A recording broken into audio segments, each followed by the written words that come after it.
Hello guys! So, itutur ko kayo sa aming bahay dito sa Lithuania. Ayan ang aming entrance door. Diyan nakalagay yung mga coat. And then yung shoes and slippers. Okay, then dito sa right ang aming bathroom and CR. Magkasama na siya.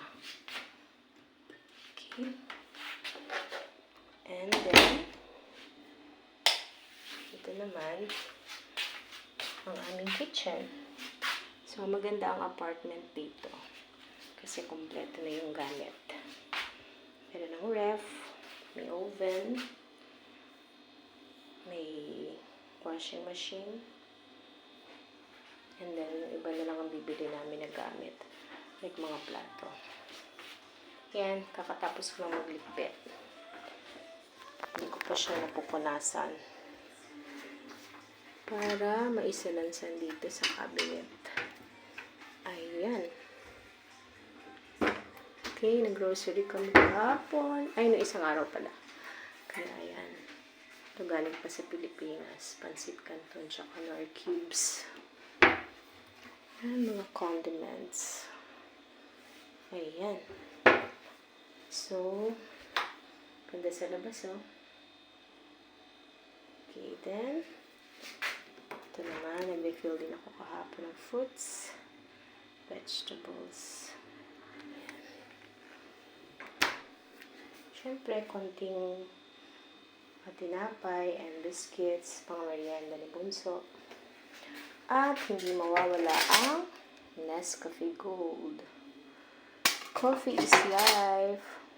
Kahapon ito bigay ng kumari ko. Homemade kimchi. Ayan, sarap yan sa prito. Ayan si Bunso.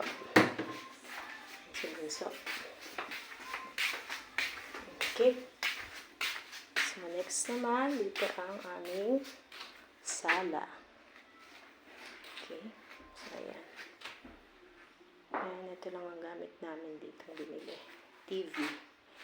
And speaker. Pero the rest, yung sofa, tsaka itong cabinet, ayan, dito na yun sa apartment. Okay? Then, tayo naman sa bedroom. Ito ang aming bed. Ayan, syempre, baon ako ng kulambo. Ang aking favorite. Ang patanggal ng pagod ng paa. Okay? Ayan si Bunso yung kanyang study table. Hi, Bunso. Okay. Study table ni Bunso. Binili na rin siya ng printer ni Daddy para sa school niya. And then, itong part na to, ginagawa ko to ng plantsahan. Dahil walang mabili ditong kabayo. So, dito na lang sa area na to. Dito ako magpa-plancha. Okay? Dito naman sa side na to, medyo magulo. Yan. Ayan yung sampayan namin. Saka yung aming lagay ng marumi. Dapat dun siya sa labas. Sa may terrace. Kaya lang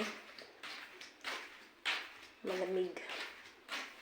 Sabi ni Daddy, ipasok ko na lang daw yung sampayan. Okay. So, dito sa terrace, ay, ang hirap buksan. Hala, talak pala yun. Okay, pataas yung bukas. Ay, paside pala. Ay, ang hirap buksan. Oh my goodness. Mahirap siyang buksan. Ay, ewan sa'yo. Ay, mabubukas. Anyway, so dapat dyan siya ilalabas. Pero ayaw ni Daddy. Ganda siya kasi tanaw na tanaw mo yung mga halaman and mga trees.